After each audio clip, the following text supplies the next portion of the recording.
First, I would like to thank Sujay and Samir for asking me to talk here. And it's a little strange that I think this is more or less the first week in 2014 that I've been coming to IMSC, because I've been very busy. And so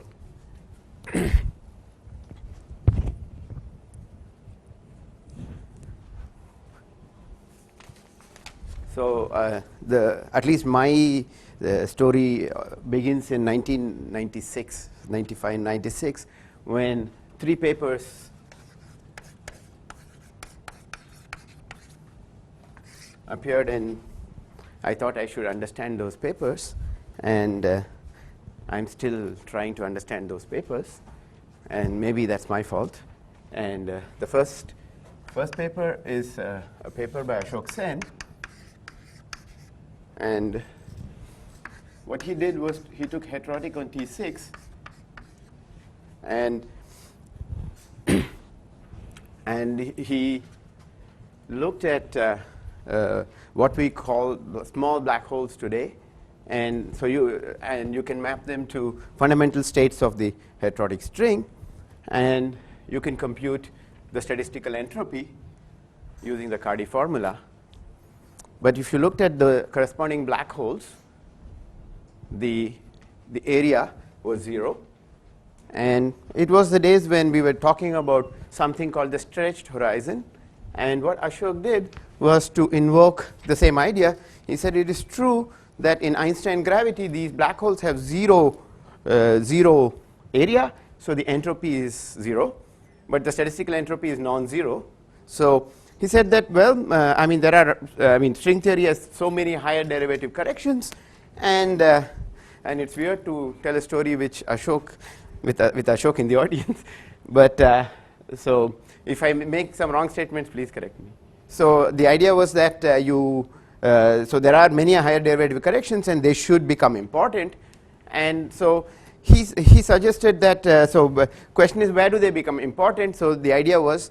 So he asked the scale at which the distance at which the local Unruh temperature is proportional to the local Unruh temperature is proportional to the string scale. And what that did was something remarkable. It gave the entropy is proportional to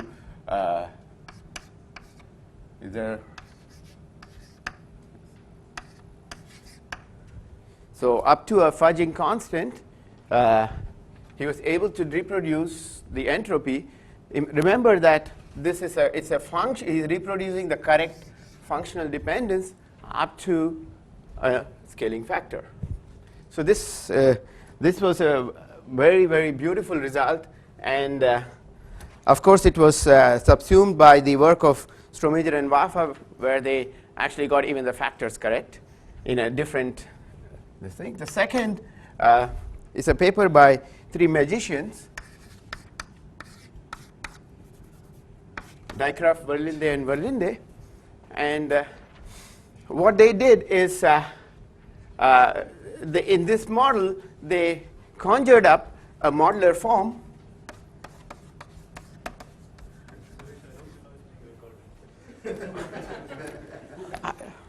I mean, it's at least to me, it looks like magic. Conjured, thank you anyway, a modular form.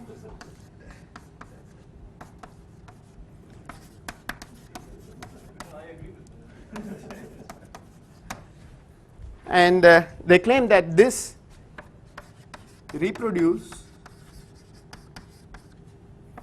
the degeneracy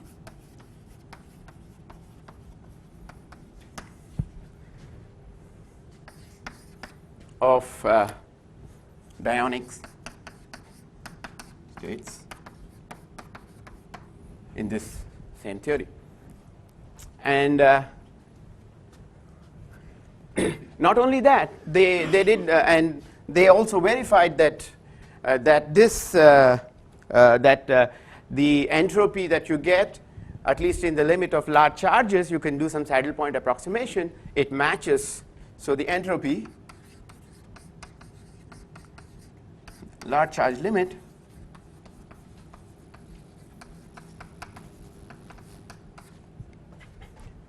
it reproduces, matches, so statistical entropy matches black hole entropy. But they also, so they verified this, but they also showed that this Siegel modular form, I'll give it a name now, it's phi 10, and it's some 3 arguments, and the square root of, they observed that the square root of phi 10 appears as the denominator identity while denominator formula for a certain Cox-Moody algebra.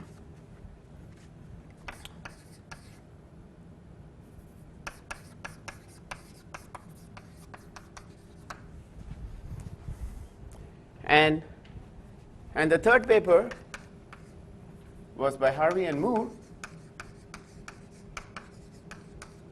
It was titled The Algebra of BPS States.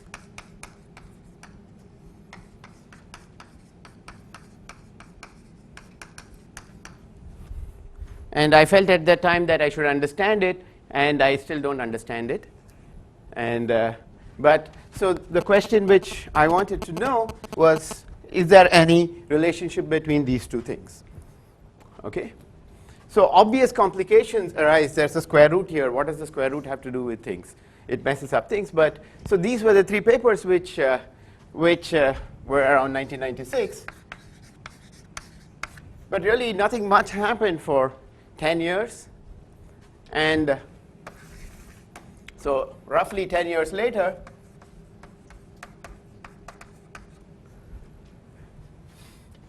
Atish Dabolkar revisited this computation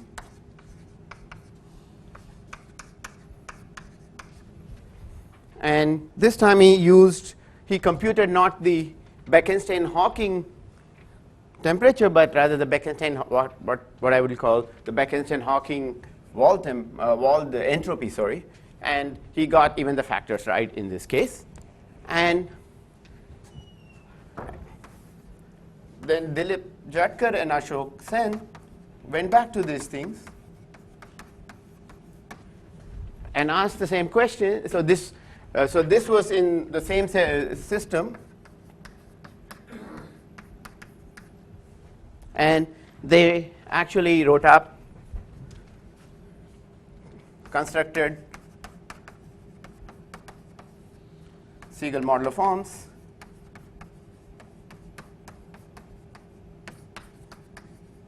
for CHL orbifolds of the same theory, but with preserving n equal to 4 supersymmetry.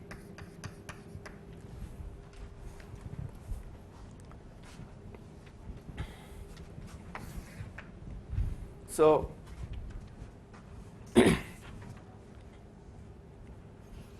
so this is kind of so the question I asked myself along with the student was, can we take a square root? And except at that point when I asked the question, I didn't know what a Siegel modular form was beyond its basic definition, nor did I know what a BKM algebra was. I had no idea what that was. And so I had to learn these things, and so my most of the things are it's self-taught, and so there will be a lack of mathematical precision. So please, I apologize for it in advance, but I'm sure the mathematically inclined people can fill in the gaps, and I don't think there will be major errors. Okay, so the plan of today's talk is to understand these connections better. And so the plan is to discuss the construction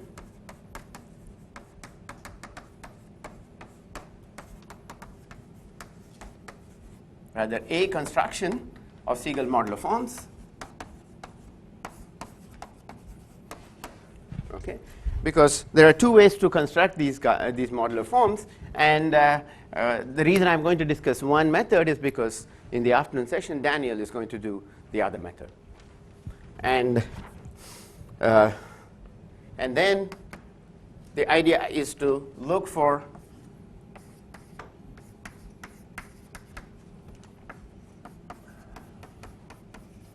B stands for Borchardt, Cox, and Moody Lie superalgebras.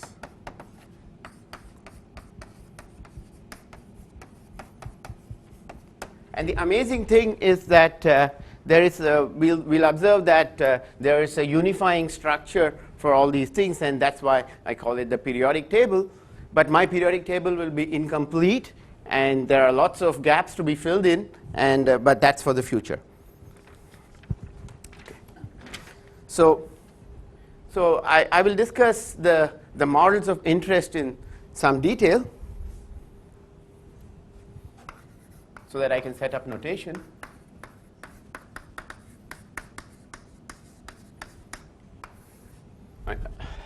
I'm supposed to draw some lines somewhere, right? Okay. So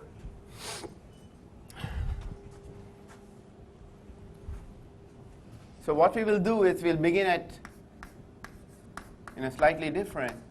We will consider type 2A strings on some 4 manifold times a T2, which I will write as follows, and M is either K3 or T4. Okay, and without anything, this will lead to n equal to 4 supersymmetry in 4 dimensions, while this will give n equal to 8 supersymmetry again in 4 dimensions. Okay. So this model, so if you just consider in 6D, ignoring the two S1s, in 6D there is a string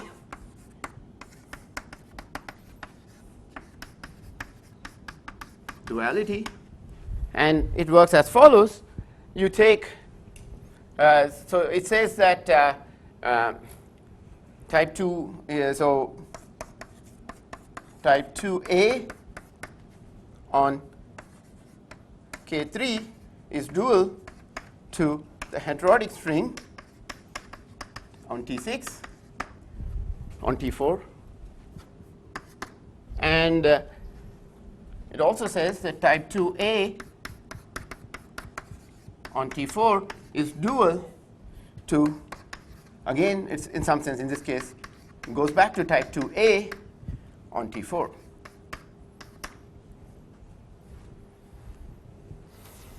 Okay, and so one can ask the question, in this setting on the left hand side, how do these two how do these dualities work? So so the conjectures which have passed, so you take the NS5 brane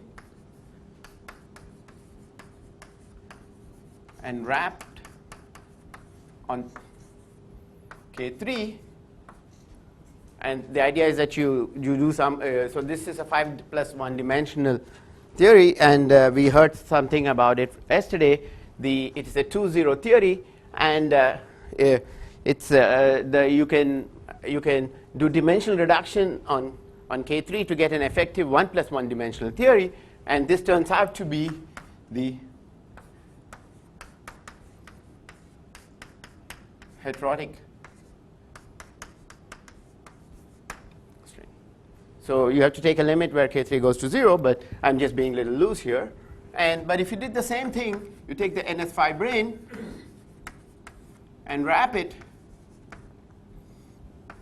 on T4, you go back to, you find that you get the type 2 string. And the easiest way to understand it is to look at, take a single NS5 brane, the 2-0 theory, and the spectrum of the 2-0 theory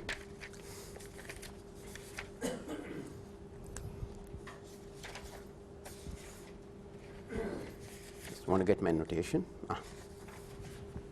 So it has 4 scalars. Call them xm. So a little bit we have to do symmetries out here, and yeah, the 4 scalars. I'll discuss it later. And then it has so let me dimensionally reduced. I'll do the case of T4. So that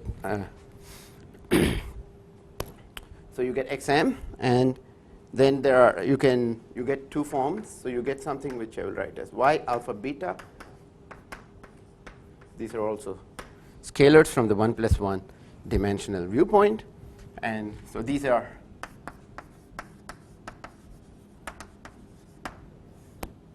while these are chiral. So I will choose some convention where these are left movers, and these are right movers,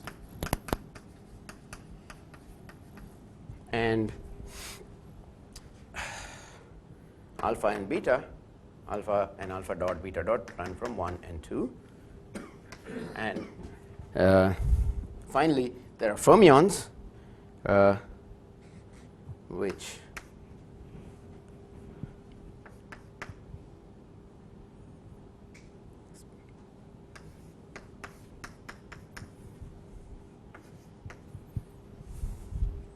yeah. Okay, so this so now I just need to so when you take a NS5 brane, the world volume of it is 5 plus 1 dimensional. So there is the 4 transverse directions, and that shows up as an R symmetry. So there's an SO4R, and there's also the rotations on T4, which is another SO4, which I will write as a plain SO4, but we can write this as SU2 left cross SU2 right. I'll put a prime here because this R is used up. And so the alpha indices are the spinor indices of these guys, and we'll take this to be alpha dots.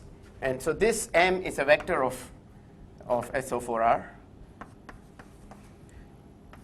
It's a vector of which? Yeah. And and this A is spinor of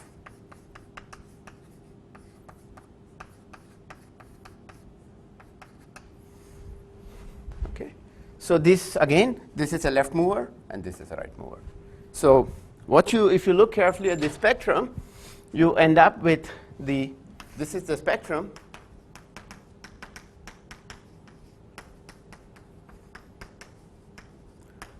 If some things look unusual of the 2A string, but in the Green-Schwarz formulation.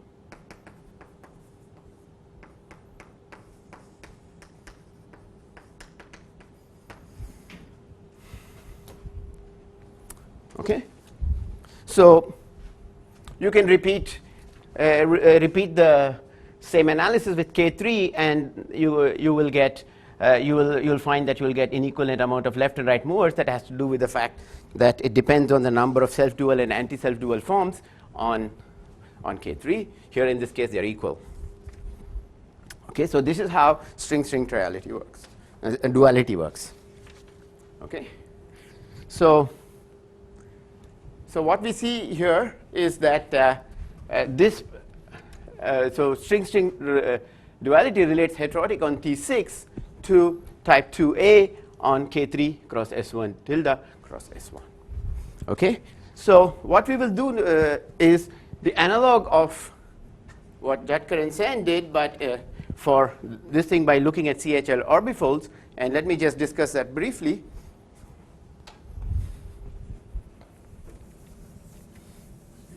Yeah. I should know the answer to this question. Yeah. Since I was involved in Yes. It just occurred to me and I don't know the answer. So suppose I take M NS5 branes wrapped on K3, where M is, say, 30. Then there's an A29 NS5 brane and there's an E8 NS5 brane. It's supposed to be an ADE classification of 5 branes. Yes. So what are the duals of those heterotic streams? How does the ADE I think in this way, I mean, well, I mean, it's like asking how the non-abelian, I mean, so I can only answer cases when they are, it will look like, I mean, if you take, let's take the A case at least. So there you would have a certain number of NS5 branes, you could separate them out. Right. And so each will, I understand that when we yeah. have coincident five branes, we don't understand. Yeah, yeah. Non-doing tensor theory very well. But does the fact that there's an AD classification mean that there has to be some more subtle invariant of multiple heterodic strings, even if we don't know what it is? So For that, it's only the A series which that, right? yeah. What happens to the others? What happens to the D and E five branes? There are some similarities, some similarities. These are the same amount of supersymmetry. Some singular yes, some generation. Yeah, just wondering whether. This is not a 5-10 word column that we are. Okay, so Right. this is some theory on the heterotic word string. And so it could be that the heterotic string is stuck to some singularity.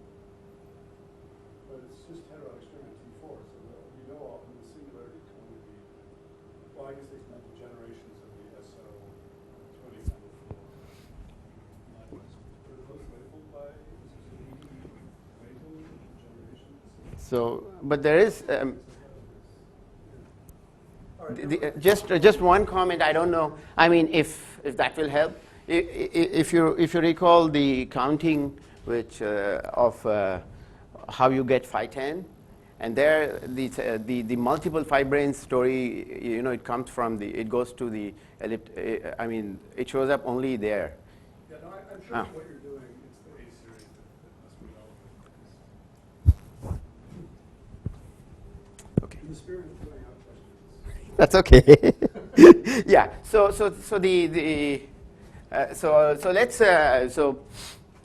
let's again stick to the case of T4, and let's look at the following symmetries.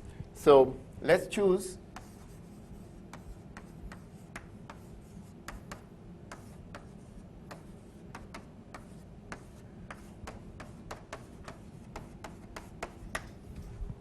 okay.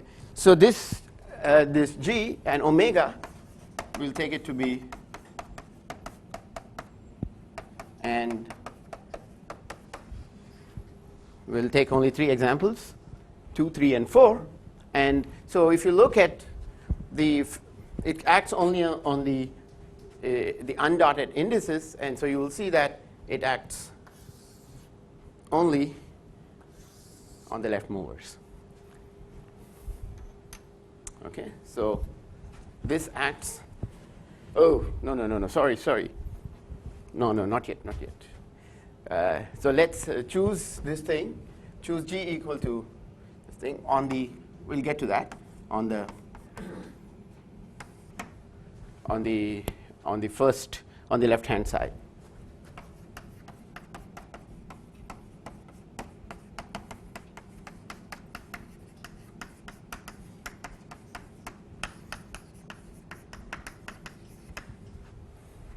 And suppose you're interested in doing some countings associated with NS5 branes in this theory, and you're looking at a particular limit, then you can track the R symmetries, and then now I can say what I wanted to say is that there it's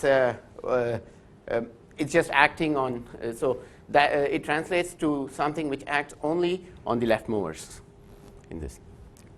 Okay, and so what it does is that you can check that it breaks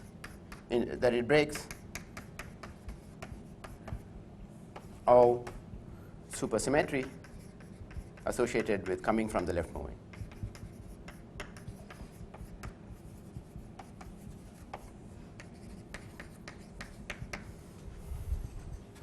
Okay, and this is a theory which is left-right symmetric. So it had n equal to 8 supersymmetry. So you end up with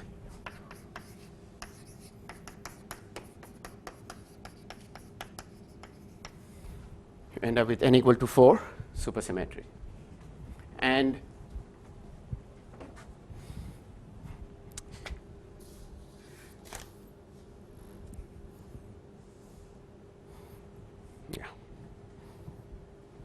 So in particular, if you looked at the case of Z2, for Z2, what you see is that Z2 is just minus, it's just omega is just -1. So we see that even these left movers are invariant, but the spinors are projected out. So Z2, so the Z2 acts on this side as just minus power FL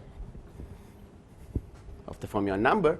And so it's just Rb folding. So this example is just Rb folding by -1 power FL. Okay.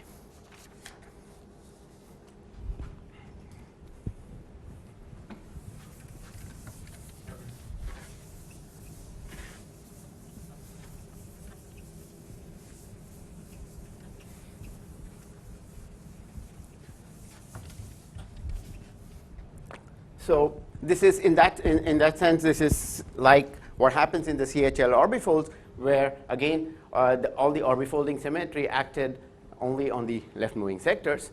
And just to I need to do one more thing, which is, since I was just looking at the spectrum of T on T4, we need, there's a little bit I also should so this will have fixed points.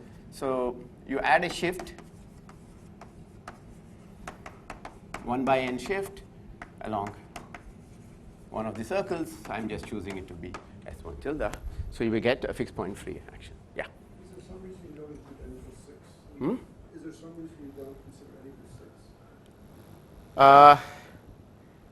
No. I mean, it's just that it fits into the form. I mean, you have n equal to 6 examples, yes. And what's the role of this statement there for Z3? Hmm? Equals to 3, what's the It's not so. I mean, it's not that simple. Yeah. It's so. N equal to 6, you have asymmetric orbitals on both sides. Yeah. Symmetric On left-hand left-hand side. asymmetric on the right-hand side. So yeah, so these examples were originally considered by Wafa and Sen. But you people did not look at it from the NS5 brain viewpoint, right? But I mean, one can check that these results are consistent with that. Okay, so now what should I do next? Okay, so I'll just spend a brief moment explaining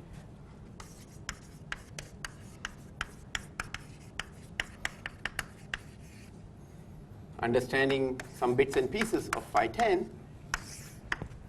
And so I need to set some notation. So the Z is supposed to be a coordinate is to be tau, Z, and sigma. Okay, so so this phi 10 can be written as a sum of, as a product of 3 terms.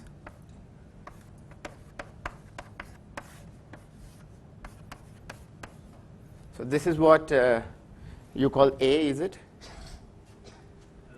Phi minus 2, 1. Square, of course. Thanks.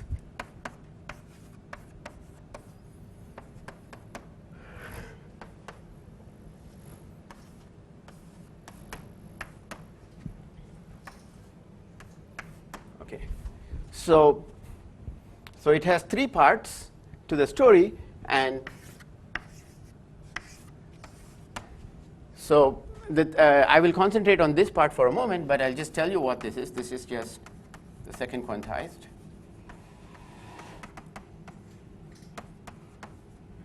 Elliptic genus of K3. We'll see a little bit more detail in other talk. And so this breakup was actually follows from a counting of understanding this counting due to Ashok Sen and Justin David, and extended to more general examples by this thing. Okay? Yes, it's actually 1 over phi 10 does the counting, but I just won't write it on top. Yes, thank you. So yeah, in principle, I should do this. Yeah. Okay. So the interesting thing that happens is that Yeah, thanks. Yeah. Thank you. So the thing is that if you look at the other modular forms constructed by these people, what you observe is that first thing you observe is that the rank changes, and the only change that if you for a moment ignore this part and look at this term, this doesn't change.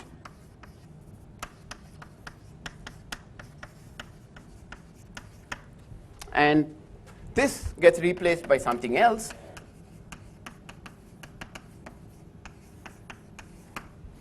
Okay? But in their counting, something interesting happens. If you ask what eta of tau power 24, it's just it's coming to the other side of the duality, and it says you count. So it's just so this has an interpretation as generating function of the degeneracy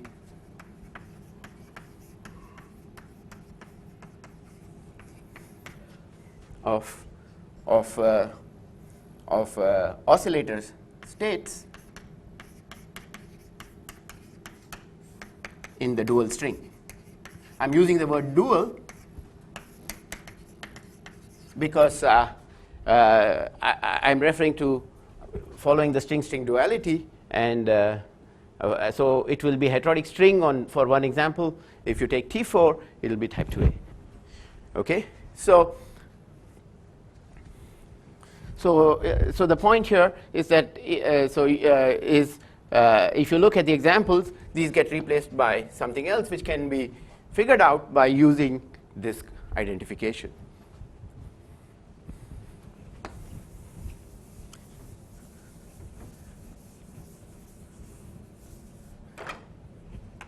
So this is where the question which I tried to address was, what is this something else? And this brought the appearance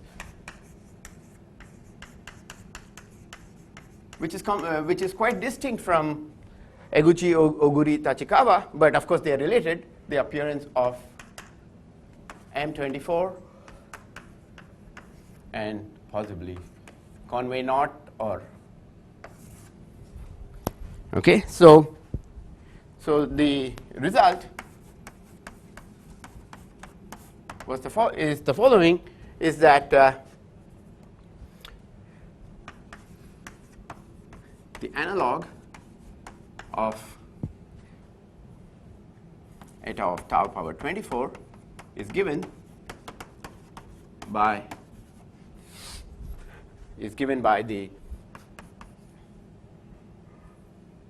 a product, or more generally ratios, so quotients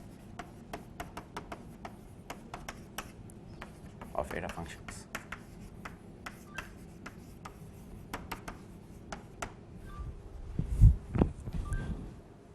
Oh, it's not my phone.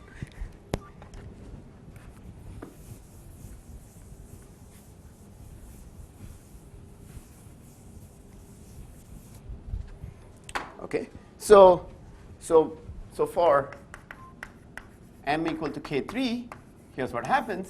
You find that the group that you get is M24, or maybe subgroups of it. So let's not nitpick on that.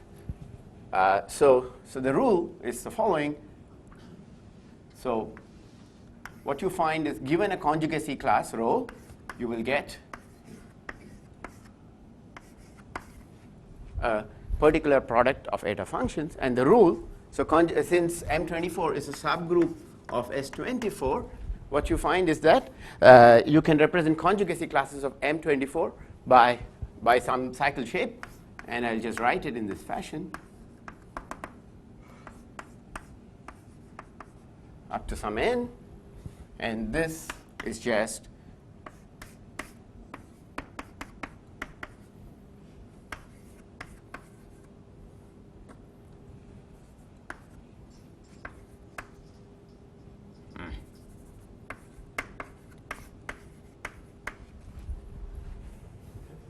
okay. So this is a truly weird connection. It was unexpected, and but you can go back to this way of thinking about it and do the counting, and then you can in fact reproduce all these results. But So it's not all conjugacy classes in our computer. no, no. Okay, so but for m equal to T4, yeah, for def. Is it only those in M23? Yeah, so the connections one can make easily are where G is a symplectic automorphism, and from Mukai's results, it will be one of those G's. So in particular, it has to G should have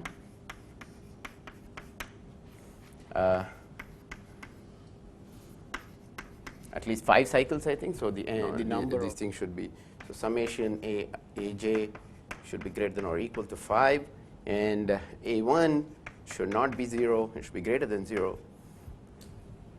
And order of G would be less than or equal to 8. Can you just remind from the point of view of modular form theory what is the specificity of this particular? Yes, sure. So these eta products are very special. They are multiplicative. They are. Eigenforms of Hecke operators. Yeah, they are all eigenforms of Hecke operators. Okay, and So you could take any other conjugacy class. they're also, so all M24 conjugacy classes and a few more, actually, if you ask what cycle shapes will lead to multiplicative eta, there's a list of about 31 or something due to Damit, Kislevsky, and McKay. Any conjugacy class you can write it in this. Yes. And you can write it in eta product. Yes. So is it that will not have a multiplicative lift to a secant modular form? Is that Well, it's multiplicative in the sense of So- three coefficients being. So if you are talking in terms of Siegel modular forms, I think it shouldn't matter. I mean, Daniel will be talking about it. they all have it? Yeah, they all have.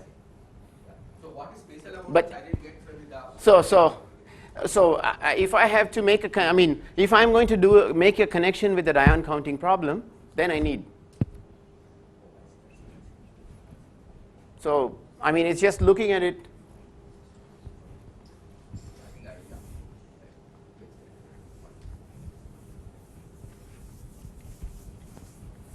So, but for m equal to T4, I have only limited examples, and these are for n equal to 2, 3, and 4. And so here there is some another property which I should mention, which I forgot to mention, is that these cycle shapes are what I call balanced, and that means there exists some m such that rho, which is written out there, is equal to, can be written in another way,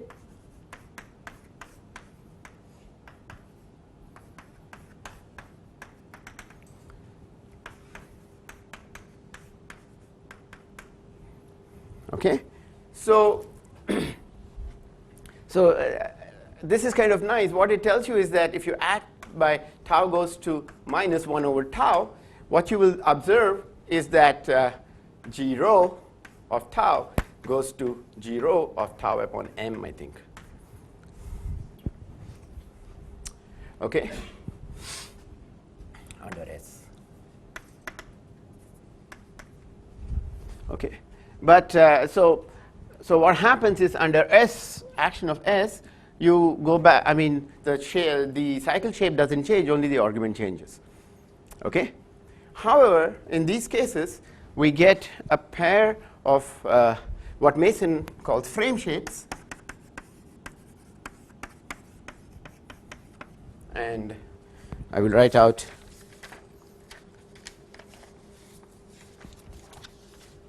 for E4, I mean, you could in principle go higher if you don't demand practice, right? I mean, yeah. So In fact, we had a formula for 5. I haven't thought about it beyond that. For 5 also, which we didn't put it up. I mean, that's all. Yeah. I think it goes up to, Sample has 86 all hold off. yeah. But this should somehow fit in with what Roberto. So the pairs that we see for these things are as follows.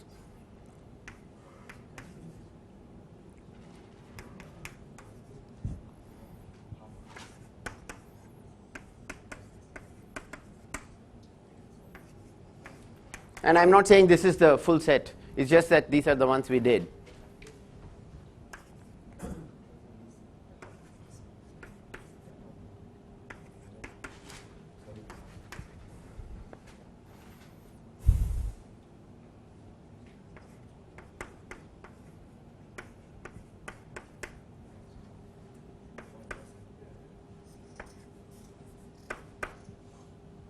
What's the meaning of these pairs? Why do you have two of them?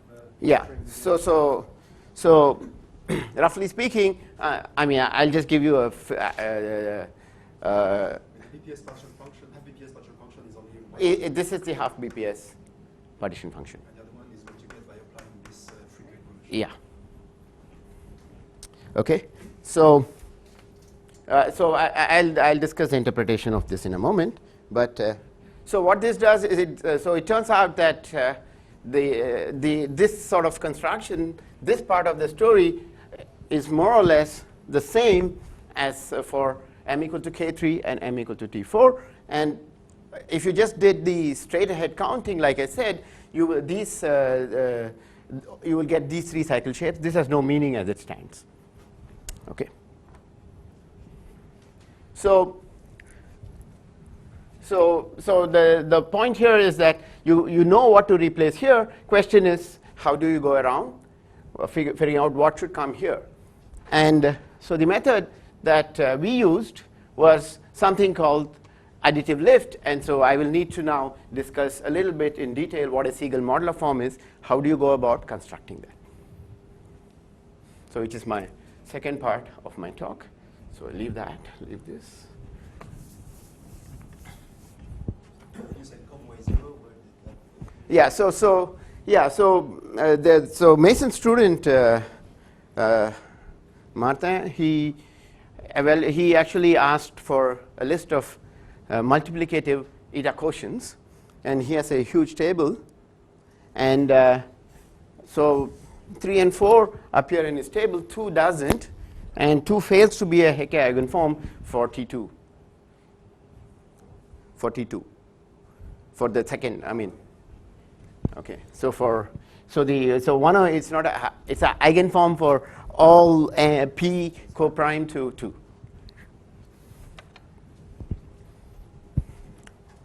Okay. So go.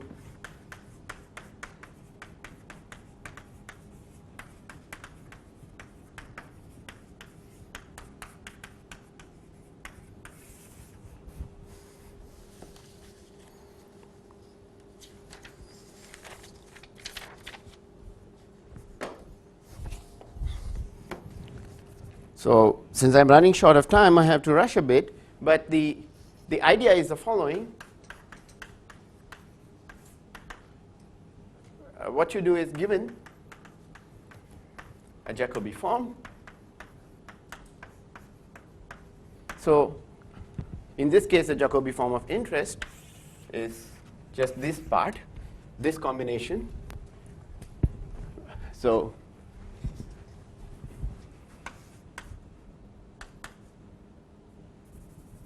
yeah, phi, let's just call it k.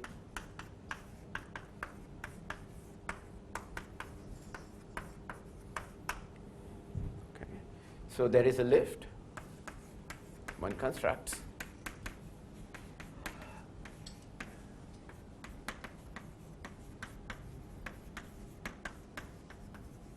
As follows. Okay. So just to set a little bit of notation, do I need, yeah. So this is a function of tau and z. So So what you do is there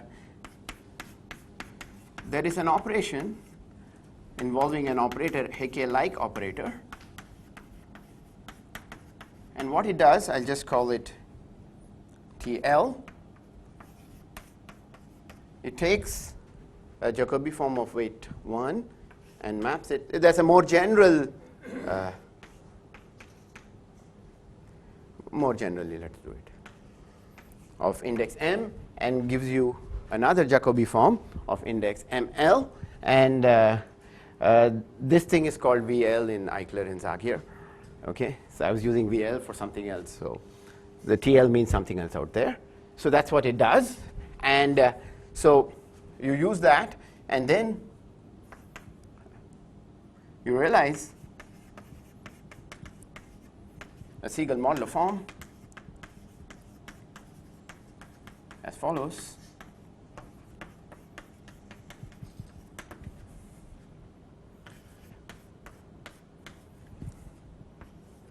So it's a function of 3 variables. We already have 2 variables in the Jacobi form, that's tau and z, and just add another variable, sigma. And think of it, in these cases, the sum in these examples go from m equal to, oh, I shouldn't use m, maybe, p. We have m equal to 1 for these examples, so you end up with, formally, I'll write it like this.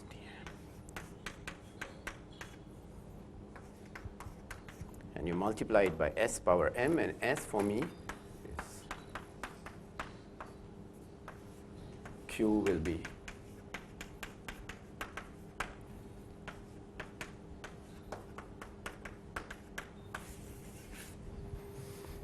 okay. So up to some convergence, this is an expansion of a Siegel modular form, and the way to understand, you need to show one more thing to prove that it's a Siegel modular form. This could be a convergent sum. And yeah, it depends, yes. Yeah, in this case, the m equal to 0 coefficient is 0, so that's why it's a cusp form.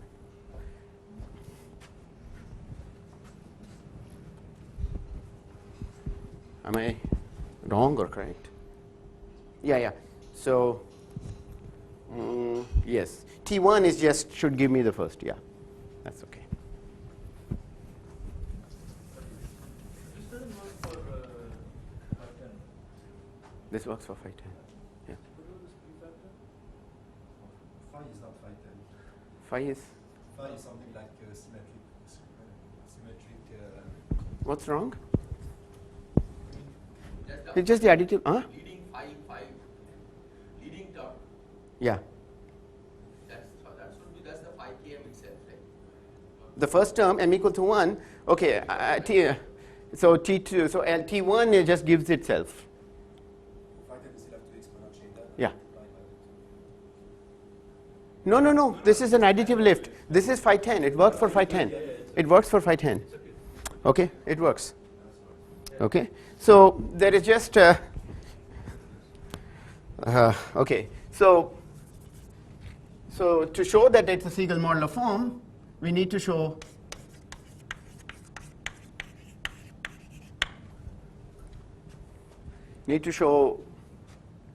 symmetry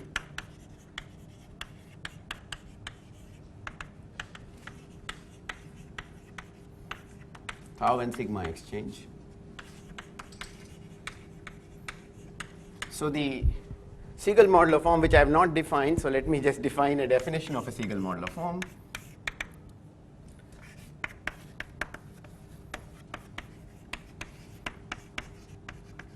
Of genus 2 or sp2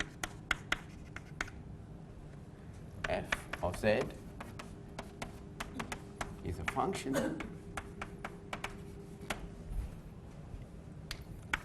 that transforms as follows. Take fk. So it's just a natural generalization of SL2.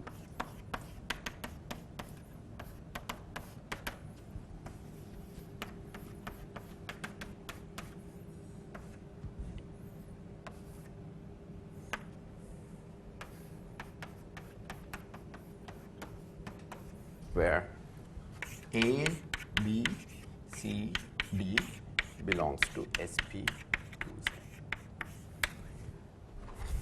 Okay? It turns out that the full SP2Z is generated by 3 transformations generated. So you M, the analog of M and E, these are the transformations which Samir talked about, and so that's just the transformations of Jacobi form. You just need to know how sigma will transform. So I'll just give you under M. So ABCD belongs now to SL2Z, and that you have to embed it in somewhere. So, but I'll just show you how it acts on tau, Z, and sigma. So these are the usual.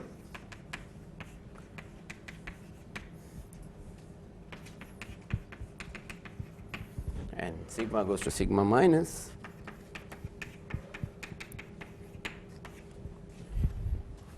Okay.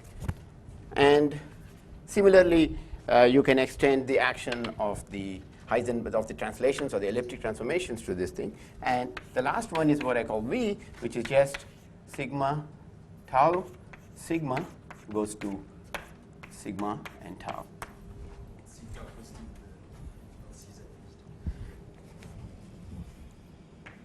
Thank you. Okay, so really there is some work to do to show this thing, and this is called the additive or arithmetic lift. Okay, and so that's so this is how you can actually go ahead and reconstruct the modular forms, and the weight of this is the same as the weight of the Jacobi form that you used. Okay. Yeah. So the thing is that So this has C00 to be 0. I mean, so it is nicer, huh? These are all cusp forms.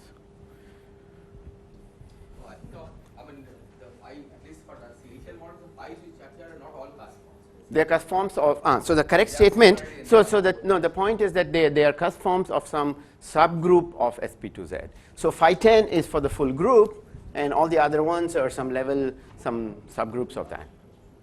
Okay? Yeah, even for some subgroup, I think there are some cusps, if I remember, they have singularity. It doesn't matter because 1 over phi 10 has, 1 over phi has no problem, right? Because yeah. So it depends on the value of, this is something which, so this, that's right. Those are also not single forms at all. So, but Yeah, that's true. Well, there are equivalent cusps. yeah, and Some of them I think they have yes, that is correct.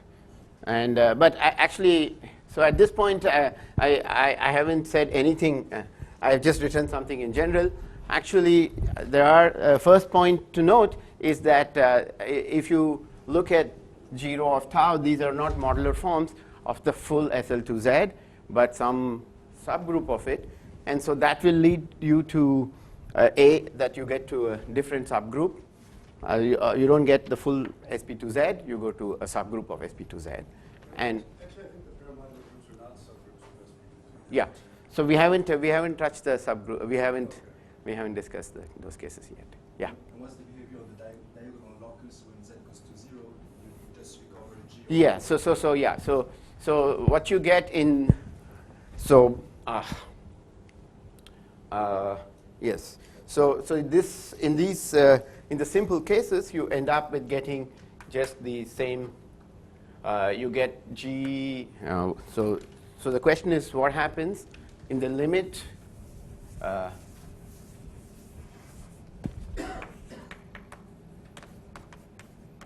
You get something like 2 pi z squared. Now, times possibly some factor which I don't remember now. I'm trying to, okay? So it depends on the, but you get the same, the shape is the same. Okay? So the interpretation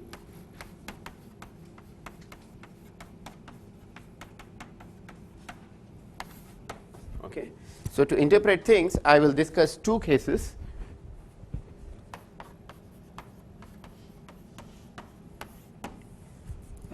Okay. So the first case is when, and I'll do it through an example so that I can be more concrete. So I will take a simple cycle shape, which is rho of equal to 1 power 8 and 2 power 8. And in this case, there are two different possibilities. One we will take as 0 of tau, and the other we will take 0 of tau by 2. So this is a modular form of gamma 0 to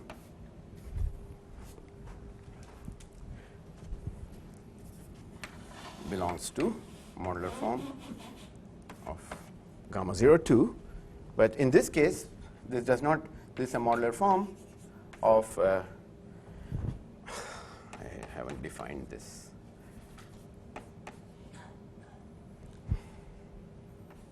I think it's gamma upper 0 2.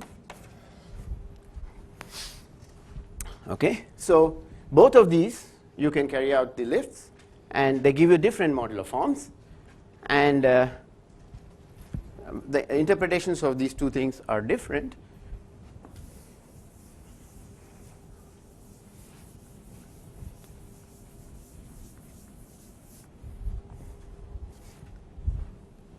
So let's just follow some notation. So this will give you 6, and let's say that the additive lift of this with the suitable theta, and this gives, just call it, the thing is phi tilde of 6, and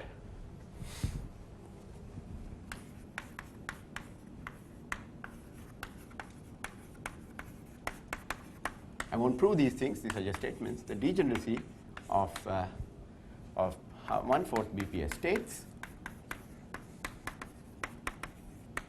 in the Z2 CHL string. Okay, and while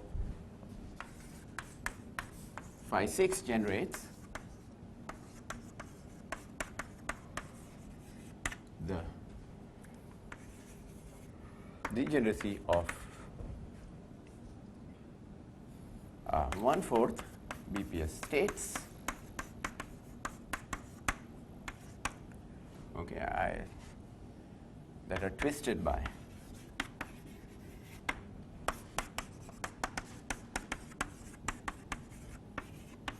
C2. Okay, so and Ashok was pointing out that these two actually are, you can think of them as two different modular forms, or you can think of them as the same modular form expanded at two inequivalent cusps. Okay, but the interpretation is different, and so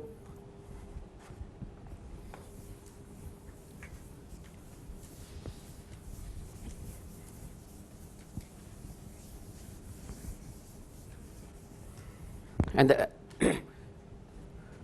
so I will now sort of explain using CFT language to understand what one means by these things. But so the idea is that if you are in an orbifold sector twisted by G, some group element G, what you do is you take a trace, and in the G twisted sector, and you will do some computation.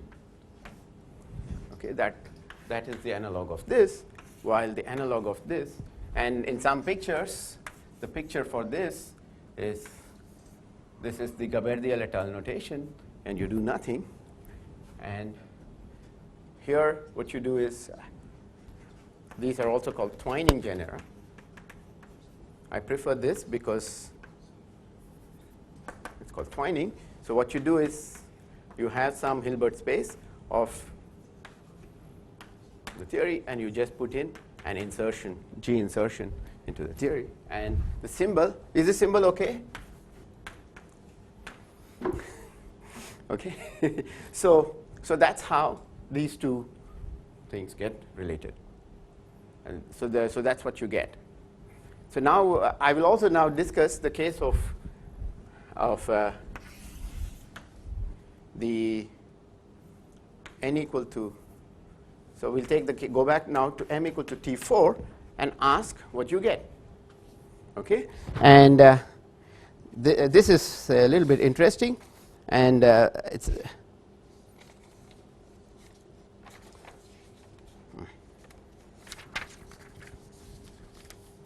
Okay. So even in an equal similar thing, there would be two such examples, and what is their interpretation? And it's similar to that. So we just call them. You get something, but it turns out to be something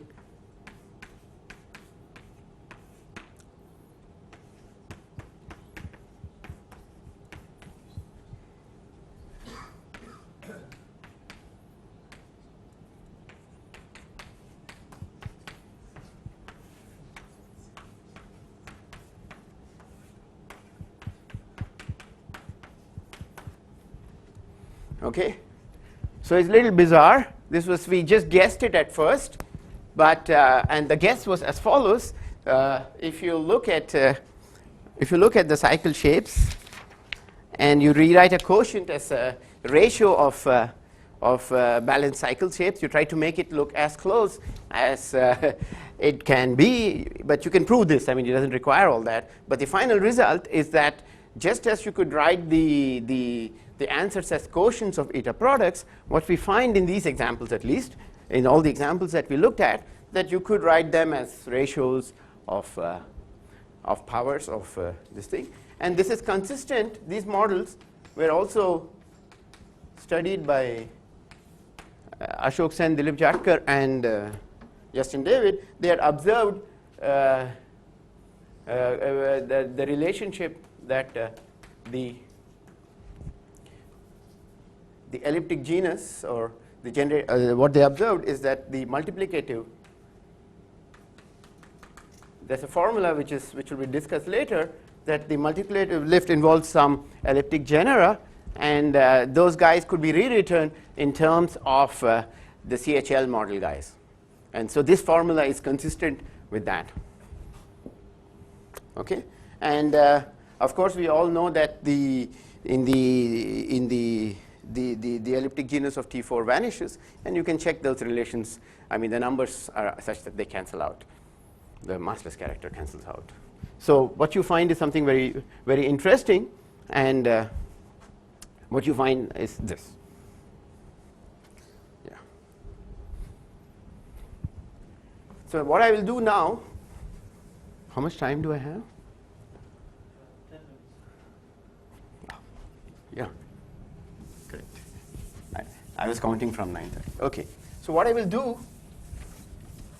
in the rest of my talk is to use to discuss these examples. It turns out that you can take square roots and ask if there is some. I won't be able to tell you a lot about BKM algebras. The square roots up here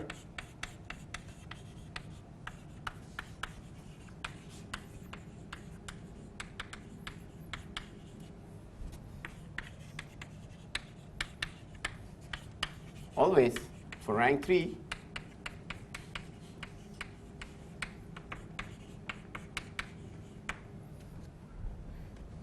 BKM. Actually, I would say extensions, automorphic extensions of certain rank 3 BKMs. So, the algebras.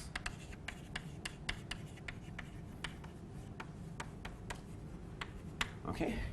So in particular, so let us do the m equal to k3 examples, and so I could and let's look at the n log of phi 6. It turns out that so let's do this. So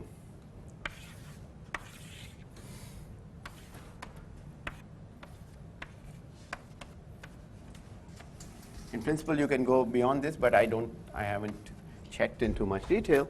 What you find is that n equal to 1 here. So this would correspond to the case where we are inserting some symmetry of order m. So this is order 1, and so if you take the square root, you get, so what you find is that, so you get delta 5, which is just the square root of these things. And let me just look at.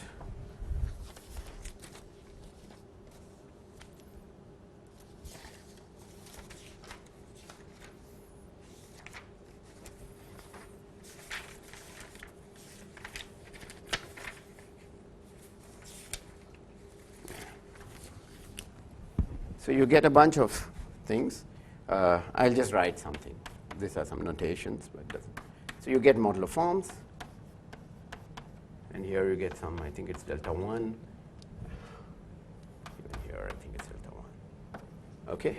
And what you find is that all these guys, they share. So these are special Lie algebras. So in the sense that they all have when you're doing this counting, they have they have only they have the same number of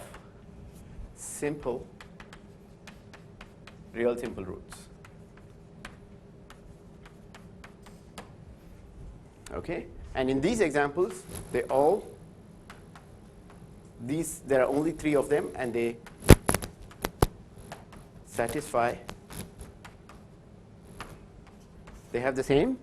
It's just these guys, but they have a whole number of imaginary simple roots. That means roots which have 0 norm or negative, and there are infinite set of them, and they differ in that, and you can see how they differ. And so if you go horizontally, what you find is that things. But we could also go down this way, and this is where what Ashok pointed out, that these things can be things become singular, and so you get the analog of this. So we'll just call it delta 3 tilde.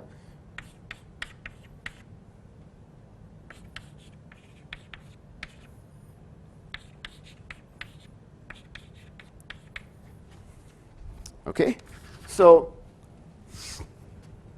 it turns out that again you could put in entries out here, but you can work out what the so what you get in these cases. I'll just write the number of real roots, real simple roots, number of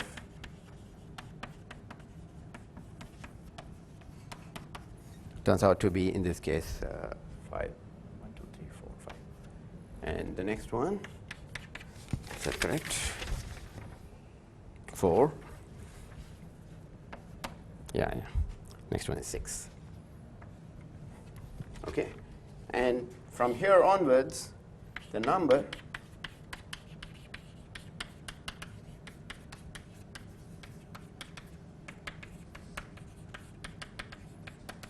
infinite. And I will put question marks here because I don't think I understand the additive lift for these cases.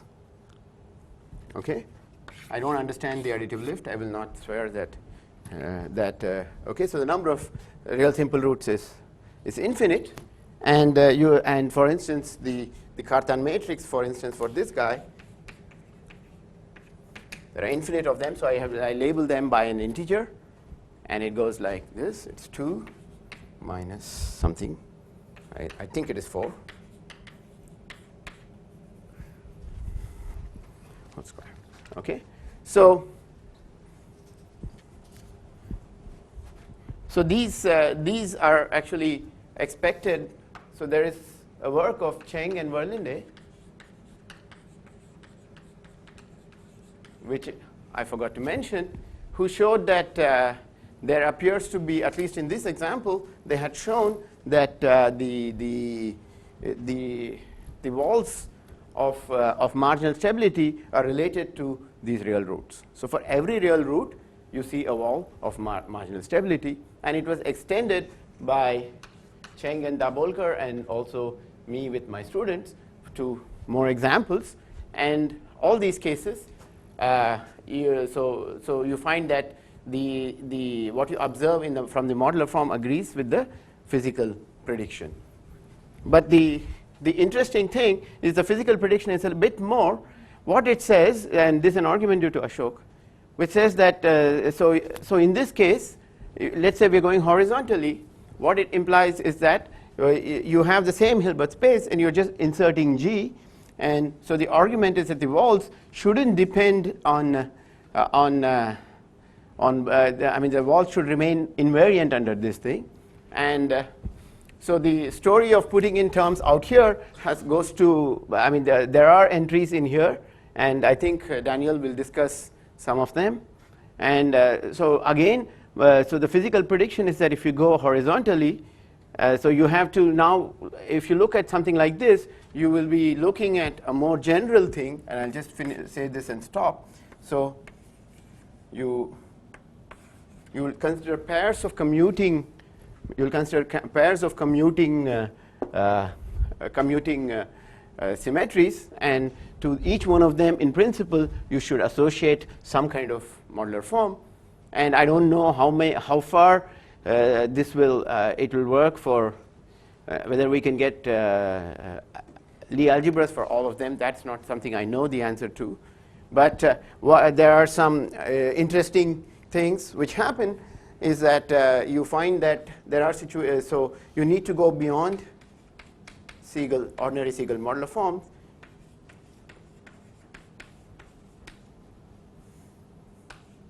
SP2Z we need to go to its paramodular, something called the paramodular extension.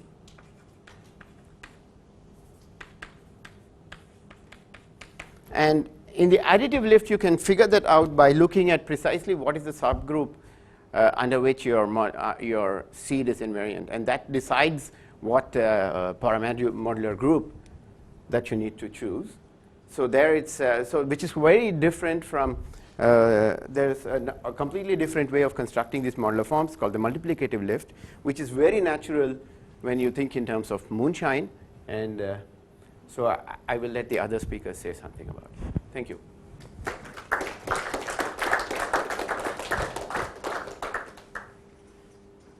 You have questions? So Martin Raum, when he proved some of the Miranda chains, shares its conjectures for some Siegel modular forms, so the lifts of the twining genera, he defines something he called rescale Borges products, which is sort of like the analog of Yeah. products. So maybe this indicates that you have some kind of rescale Borges Yeah. functions or something that so he had products, and then he also had rescale arguments in a similar way that you have the products. Yeah. So in some sense, the thing which I haven't checked, which I wanted to check, if the rescaling is associated with it's the same. I suspect it's the same. It's the same as what Martin is doing, and yeah. But there's something something which is very strange, which happens. There are two things here. We have ratios, but if you look at taking square roots, it appears that if you take whenever you can make whenever the square root makes sense, it's as if you take the seed and take the square root of the seed, and that seems to commute with. So you could do it two ways. You take you do the additive lift and take a square root, or take the square root of the Jacobi forms and then do the additive lift. That seems to work. And here it's ratios. Even that seems to make sense, but I don't know what that means. But that seems to give something, and in all the cases where I could make sense of it, it was fine. Other questions? Okay, now let's thanks Suresh again, and let's meet in 15 minutes.